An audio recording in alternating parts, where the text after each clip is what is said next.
Stanford University. Good afternoon, everyone. Welcome to another Friday section of CS 193P. We got our good friend Evan Dahl back to talk about iPad design, so I'm going to throw it off to him. Sweet. Thanks, Paul. Please. Easy. Chill out. All right. So I'm here to talk about designing for the iPad today. We're going to go at this from a kind of thought experiment, philosophical point of view for the most part, but we're also going to talk about some specific design choices that you might want to make when you're building an iPad app. So my name is Evan Dahl. You might remember me from such Stanford courses as CS 193P the last 2 times it was taught.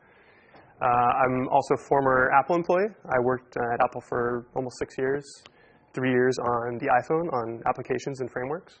And I'm currently working at a startup here in Palo Alto. And just to be really clear, I'm not an Apple employee. So everything I say here, it's just me. I'm just some dude with an opinion who, for some reason, is allowed to stand up in front of you and talk. Thank you, Al, Josh, and Paul for having me. So I will be waiting in line outside the Apple store the night before the iPad comes out, just like you. I put my pants on one leg at a time, just like everyone else. So, that's kind of where I'm coming from. So what we're going to talk about today is, the iPad and design, obviously. Starting with kind of how the iPad fundamentally changes a lot of what we think of as computing. We're then going to talk a little bit about where a device like the iPad might fit on a day-to-day basis in people's lives and how you might incorporate some of that into your design thinking. And then finally, we're going to get into some specific tips for designing great apps, some principles you might want to think about. And just to clarify one more time, I'm not an Apple employee.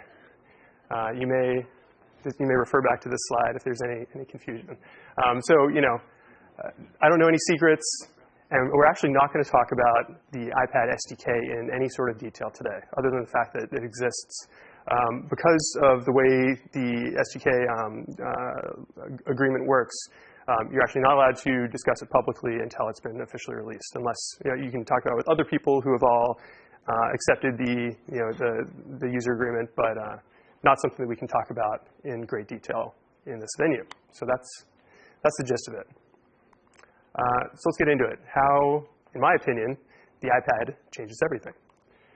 Here's an obligatory photo, just in case you don't use the internet or haven't seen pictures of the iPad out there. This is what it looks like. Some people have referred to this as a giant iPod Touch, which I will get into a little bit later and why I disagree with that statement. But as you can see, there is a lot of similarity to the iPhone and iPod Touch in terms of the both the hardware and the software look and feel. And I really like this quote from Alan Kay. He's one of the forefathers of computing. He invented one of the earliest sort of proto laptop tablet type devices called the Dynabook, like back before anyone even had any idea what these sorts of things might be able to do. A total thought leader. And when the iPhone came out, Steve Jobs came up to Alan Kay and said, "So what do you think?" And Alan Kay said, "Make the screen 5 inches by 8 inches, and you'll rule the world." So I think this is a nice sort of jumping off point for this discussion. The kind of potential that something like this brings to the table. And this leads to our next big point, this newsflash. Computers are still too complicated. It's easy to forget this, especially for those of us in this room or in this campus, this part of the country. Those who design and build and write about and review computers are the ones who are most likely to forget that computers are still too complicated. There's this idea called the Gulf of Knowledge, where basically the Gulf of Knowledge, wrapped up in a sentence, is that the more you know, the less you know. So the more you are an expert on a topic, the more you are exposed to something and use it on a day-to-day basis, that actually hurts your ability to explain it to others and to think about it in terms that people coming from your perspective, who aren't coming from your perspective, are going to think about it. It's a really, really difficult thing to overcome. So who falls into this category? Hackers, bloggers, tech columnists, and most likely you. I don't mean to pick on you. I'm not trying to harass you about being a nerd. But just those of us who, even if you just use a computer most of the day, as many techie people do, you're coming from a point of view that many people do not share. So it's important to just realize that this is where you're coming from, and use that as a jumping off point to maybe question some of your instinctive thinking about a device like the iPad. So keep this in mind when you're evaluating new technology. When something comes out and you look at it through your geek glasses and you say, "Wow, it's really underpowered, and I can't, chmod 755, whatever." Take a step back and try to think about it a little bit more holistically. I'm going to talk about two specific attributes of computing, which we all take for granted, we use every day, which we really should be willing to reconsider and think about why they exist and how we might do without them. And the first one is the file system. Every computer you've ever had has probably had a way of browsing the file system hierarchy. I liked a quote by John Gruber recently when the iPad was announced, and he said that on macOS 10, the system library folder contains 90,000 items, over 90,000 items, not one of which a typical user should ever need to see or touch or know about. And yet they're there. They're there for you to go in and delete and move around and accidentally drag your cat photos into, system, library, private frameworks. All this stuff is exposed, and, maybe it shouldn't be. This brings me to one of my favorite computer users, my mom. She's actually a fairly savvy Mac user. You should see her desktop. This is actually not her desktop, but I wasn't able to get her to screenshot it for me. But this idea of needing to manage what folders your files are located in, we all take it for granted, but it's kind of crazy that we need to think about that. Compare this to a device like the iPhone, where there is no exposure to the file system. That was a big knock when the iPhone first came out, was that, there's no file browser. I kind of got to hack it and write my own. And that's great for a certain audience. But for many people, it's just, not really something that's important. The other sort of fundamental aspect of computing that I want to, rip apart here is the mouse. We all know the mouse, whether it's a trackball or a laser whatever mouse or a trackpad. We all use mice every day. And because we're techie people, we still like to have arguments about one-button mouse, two-button mouse. Like, your mouse sucks. My mouse is awesome. And we build things like this mouse, which has, I think it's 17 buttons. Because obviously, you need to be able to map that one up there to some crazy command that does a bunch of stuff. This is the point of view that so many of us here in Silicon Valley or in the tech world come from. And really, I would argue that despite the last 20 or 30 years of mouse usage all around the world, the mouse is a bug. It's not a feature. It's something that we take for granted. We use it every day. But really, it's a very disconnected way to interact with our data. We're moving this one thing over here, and there's this other thing moving around on the screen. Sometimes it changes its appearance. Sometimes it hides. And if you actually watch, for a person who's using a computer for the very first time, and you don't get a chance to do that very often, but there is a lot of confusion about this disconnect between what you're doing over here and how that affects your content on the screen. And I think this is a really exciting place to explore, just rethinking with a device like the iPad. This takes me to your Stanford CS degree, whether you have it already or not. I've got one too. It's awesome. But to my family, this means that I'm the guy who fixes their computers. I go home and I am emptying the trash and I am cleaning up things that somehow got broken and updating system software, helping figure out how to share files. And this isn't really how it should be. This reminds me of a good friend of mine who was a double major from Stanford in electrical engineering and economics. And he was back home over Christmas break, and a light bulb went out. And his mom said, you're the electrical engineer. He's like, change the light bulb. And that's sort of like what it is for us to be these abstract, computer science thinkers, and it's like we're down there doing the plumbing, like emptying the trash. But it's not just a generation gap. There are a lot of people who come at this from a different perspective. Another good friend of mine has a BlackBerry. She doesn't have a laptop or any sort of computer at home, which to many of us seems crazy. We all have laptops and probably multiple computers, and we use computers wherever we are, at work and at home. But it is possible to live in this modern world and not be a complete Luddite and not have a computer at home. So I think it's valuable to think about why that might be for a lot of people out there, whether a computer, as we think of it today, makes sense when you're at home and you're doing things that don't involve Excel spreadsheets and CAD programs. So it's a really, like I said, it's an exciting time to sort of fundamentally rethink computing. And I think it really has the possibility to be the next big leap in how we interact with computers. So this takes me to the second part of the talk. Do a little segue here.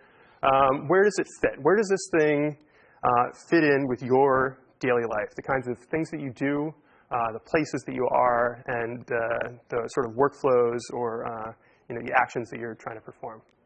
I thought this was kind of funny.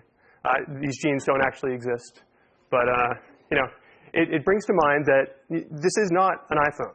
The great thing about the iPhone is that everyone has a built-in carrying case in their pants all the time, and it's very convenient to take with you wherever you go. The iPad is not like this. So you may see that as a loss of convenience, but it can actually, depending on how you think about it, could actually be useful as well. If you think about some of the places where the iPhone is often used, places like in your car while you're driving, at a restaurant, you're at a really fancy restaurant, taking your significant other out for Valentine's Day, and you're checking your email. At some performance or something, someone's got their iPhone out and they're like, dorking around with it. None of these work for the iPad. I would be hard pressed to imagine someone. I mean, I suppose someone will rig it up, a sort of carrying case for their iPad that mounts to the steering wheel. But this thing doesn't fit into every aspect of every nook and cranny of your life, and that may not be a bad thing. So let's talk about some places where I think it does fit really nicely. And the first one is while you're eating your breakfast. We all eat a breakfast like this every day. I know it's very just sort of, we've got the four different, all the food groups. But there is something really nice about sitting down over your breakfast and paging through the paper or flipping through a book.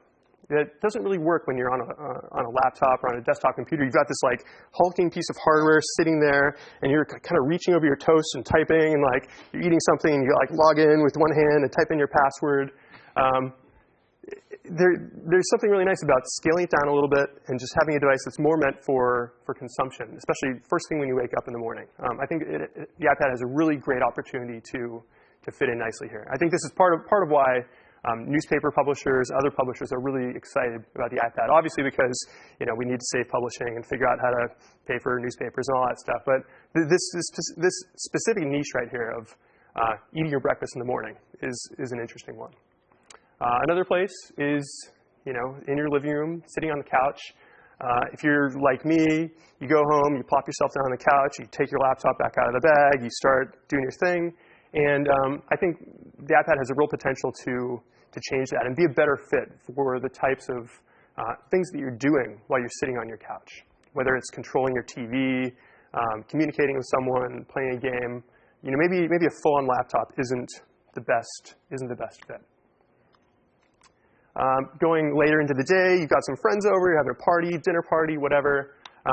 If you've ever been to a so-called party at my house, you know that late in the evening, I like to break out the laptop, open up YouTube, and start, having a war of like the funny cat video clips.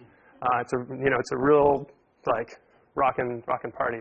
But I think it would be even more rockin' if I didn't have to enter my password, click, click, click.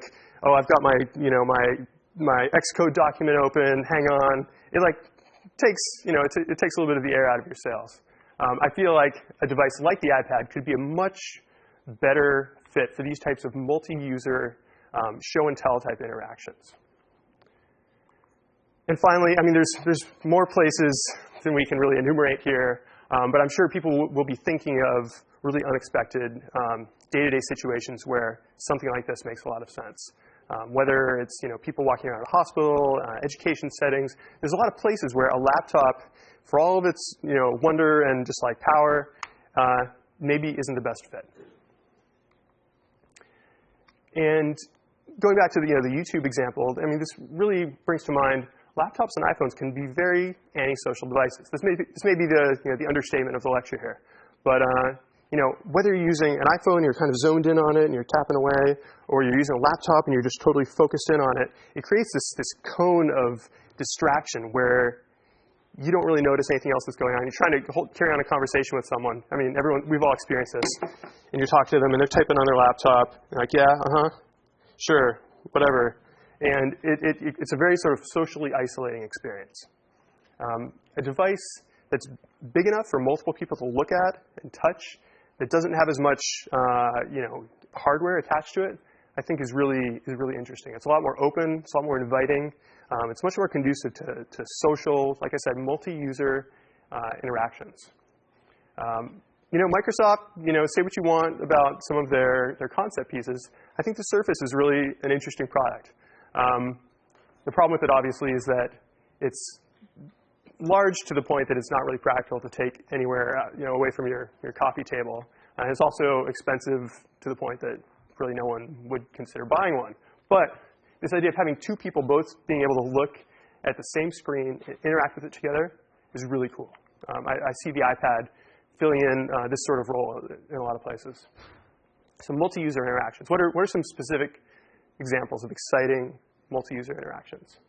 The first one is presenter and viewer. You're showing something to someone else, and unlike the laptop screen where you're typing, you're driving, and therefore the screen is angled right at you, and this other person kind of has to get their head in there and try to look at it. It's much more conducive to kind of holding it out, tapping it around. I mean, the iPhone works well in that regard too, but it's just such a small screen, they really got to crane their head in to see it. So situations where you're showing someone something, like apps that are designed not just for the single user who's using it, but that are designed for sort of a presenter as well as the other people who are looking at the app, are really exciting to me. This kind of segues into multiplayer games. I mean, I think this is going to be huge on the iPad. Being able to have a device sitting at a table, multiple people can reach in with their hands and touch it, whether it's for a card game. I don't know if anyone here has ever played the game Set. One of our students in the very first run of 193p made Set for the iPhone. But it was a solo experience. And imagine if a card game like that was sitting on an iPad right in the middle of the table with a bunch of people all able to reach over and tap on the screen. Free idea for anyone out there. It'll make you a bunch of money, I promise. Make an air hockey game for the iPad that two people can play both at the same time, moving around their little the control to hit the puck. I think that'll be really cool. I would buy it. And even cooler, I actually just thought about this last night when I was putting these slides together, but combining multiple iPhones with a single iPad in the middle of a table, for example. Imagine a game of Scrabble where the iPad is sitting in the middle showing the game board, and each person has on their iPhone or their iPod Touch their letters, and they can rearrange that. They've got their private view, but there's also a shared view in the middle. You could get into the really crazy interactions like flicking a piece and it flips out onto the board.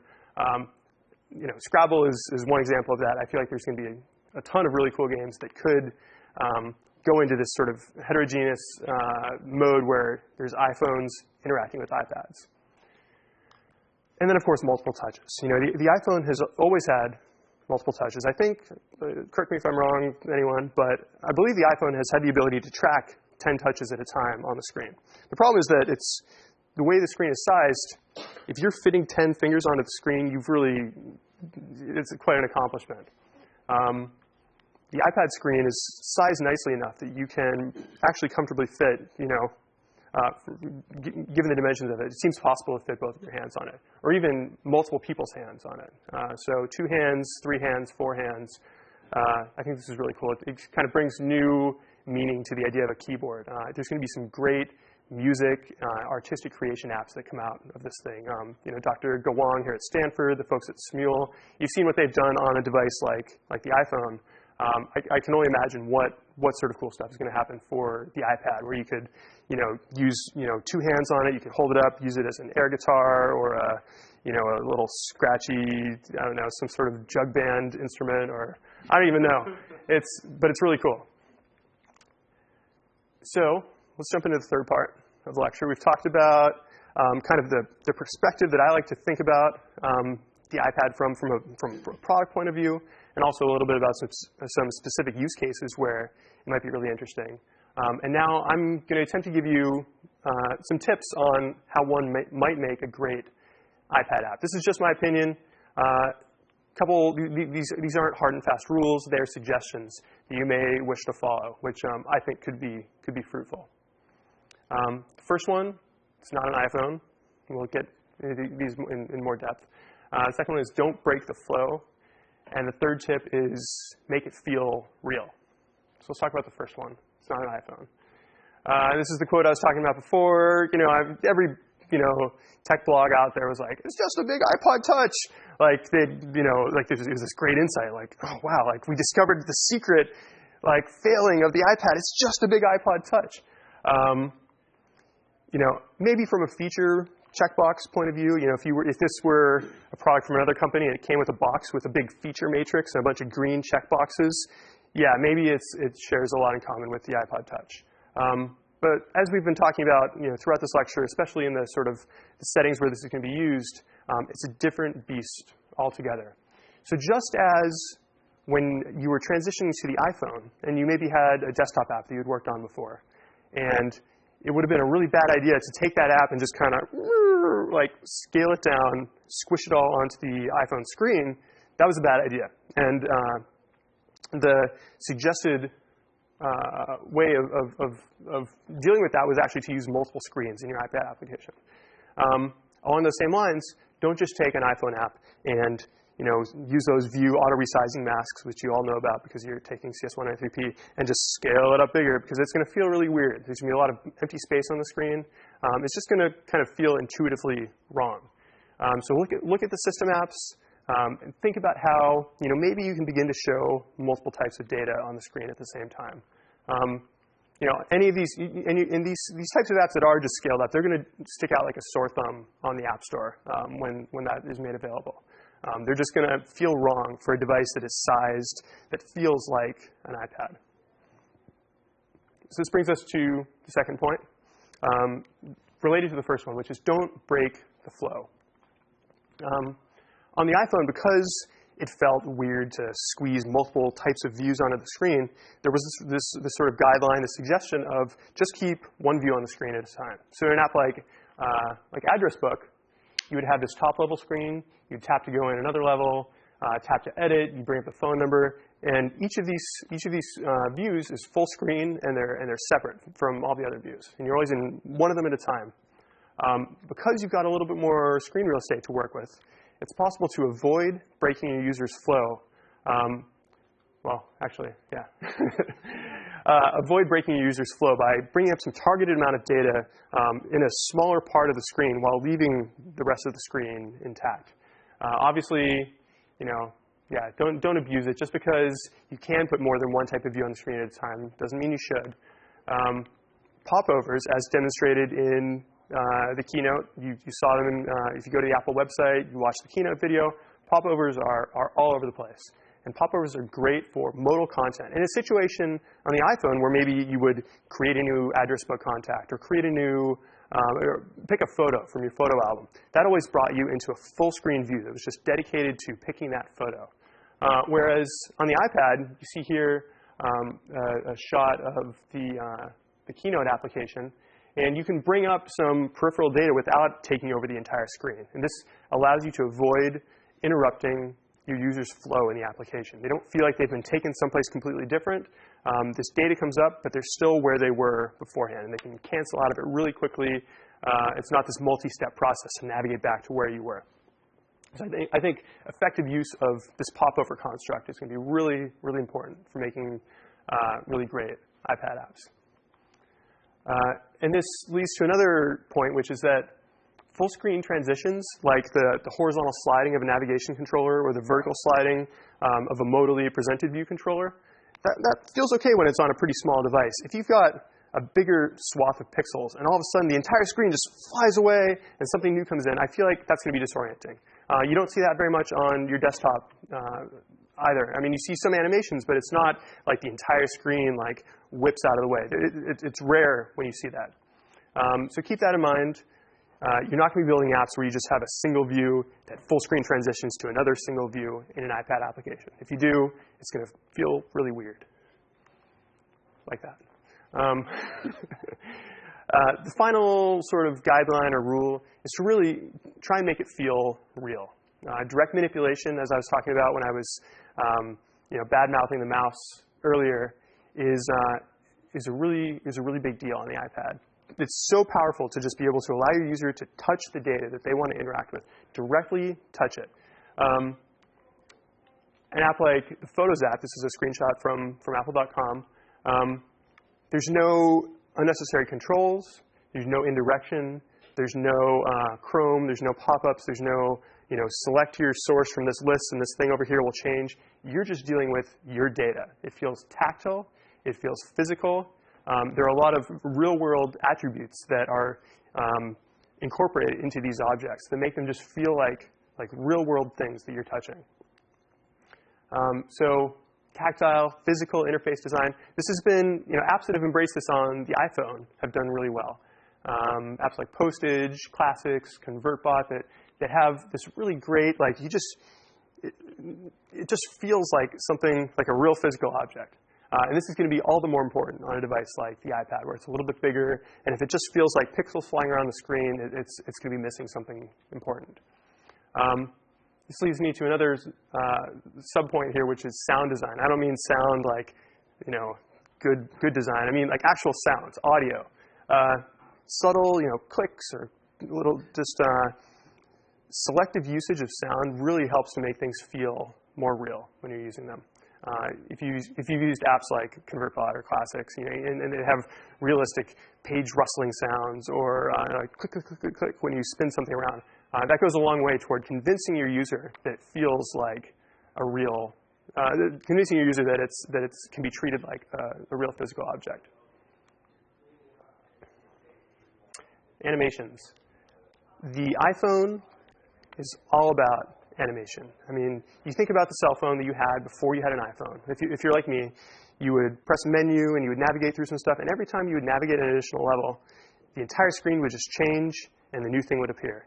And this careful use of animation to reinforce where you are, where you're going, where you've been. When you zoom in on something or zoom out, to not just have it jarringly click into place, but to actually have a smooth transition is really huge for making user interfaces understandable, for making navigation clear and obvious, for the user to have to build a mental map of where they are in this space that you've presented to them.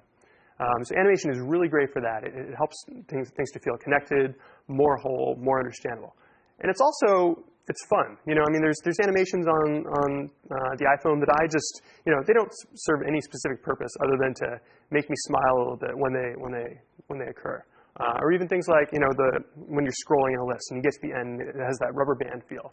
I will just sit there sometimes when I'm bored, and I will just scroll that list over and over, let it bounce back, let it bounce back. There's something that's immensely satisfying about that sort of a feel in a user interface. And that is as, if not more important on a device like the iPad. So it's not just eye candy. It serves a real purpose, and sometimes that purpose is fun. A couple specific tips before we wrap things up here. The first one is to read the human interface guidelines. I'm not able to say anything more about them because they're covered under the NDA that comes with the iPad SDK. Suffice to say that human interface guidelines have always been a big part of Mac and iPhone development, and they are just as important and useful for designing a great iPad application. So if you sign up, accept all the agreement stuff, this is something that you can download, read, just download it into your brain and incorporate it into your thinking because it's really important. The other tip is to work with a great designer. It's so painful to be using a really nicely thought out application that just doesn't, it's either got awful visual art or the information design, the navigation is confusing. Finding a great designer who can pair up with your engineering expertise is really, really valuable. The way I like to think about this is that 4 times the pixels means 4 times the ugly on the screen. If you've got a really just horrendous app, maybe it looked bad on an iPhone, it's going to look really, really bad on an iPad. So investing in great visual design, great interaction design, extremely valuable here. So walk over to the D school or find some people someone who's a really great graphic designer, work with them on an application. And don't just treat it like something that can be applied really quickly after the fact. It has to be an integral part of building an app. The last tip, performance, is a huge deal. I can only imagine that there are going to be some folks who develop iPad apps without actually running them on real hardware, and they're going to ship them out there the day that the App Store opens, and these apps are just going to feel slow. One of the coolest things about the first iPhone when it came out was that the performance was just obsessively tuned, so everything just felt buttery and smooth. And again, it was a huge difference from cell phones that I had used in the past. You press a button, and there's just a little lag. There's like a 3/4 of a second wait for a new screen to come up. And when those sorts of delays are eliminated, it's just a huge difference in terms of usability and satisfaction. So really think about performance. When these guys talk about performance, when they talk about threading, tools like Instruments, Shark, all of that stuff, you're going to have to really apply it thoughtfully to iPad application development as well. You can't go without it. Oh, one more. Build a paper iPad. If you Google for paper iPad, you can actually print out a life-size iPad to hold in your hand, get a feel for where your thumbs are going to be on the screen. Working purely on your desktop computer is not going to really get the full feeling across. So just having something you can kick around while we all wait for the day when we line up at the Apple Store and we all buy as many iPads as they'll give us. Have a little physical object you can carry around with you. You can carry it with you all day. Try to fit it in your back pocket. Put it under your pillow. Just begin to acclimate to this idea of the iPad in your life and where it fits. A couple of links that I recommend that do a nice job talking about where the iPad fits in, sort of dissecting some of the critiques of the iPad. Some links here. Check them out. This will be online like usual, so you can you don't have to madly scribble it down right now. Yeah, some really great perspectives here. So in summary, if I leave you just remembering one thing, it's that new platforms don't come along very often. This moment in time where a product like the iPad comes out, you may see this, a single-digit number of times in your career as an engineer. It's a really exciting place to be. The possibilities are endless. The landscape is completely wide open. We don't know what kind of apps are going to be the real killer apps for this sort of device. Stuff I was mentioning before with these multi-user interactions, mixing devices together, having really social, apps that aren't just for one person. I think that's going to be huge, but there's going to be all sorts of other stuff that we have no way of predicting. So it's a really exciting place to be as a software engineer, as a designer. So really go forth and develop. You're getting the tools, the knowledge, the know-how that you need from Al and Josh here in this class. You may not realize it, but you're becoming trained as an iPad developer just as you're becoming trained as an iPhone developer. So that's really valuable, and I would encourage you to go out there and just build some cool stuff. So thank you. I think email, it's kind of whatever. Here's my Twitter username if you're into that sort of thing. So thank you for your time. Hope this was useful to you. Apologize for not having any code to show you, but it's kind of fun to do that sometimes. Yeah, thank you. For more, please visit us at stanford.edu.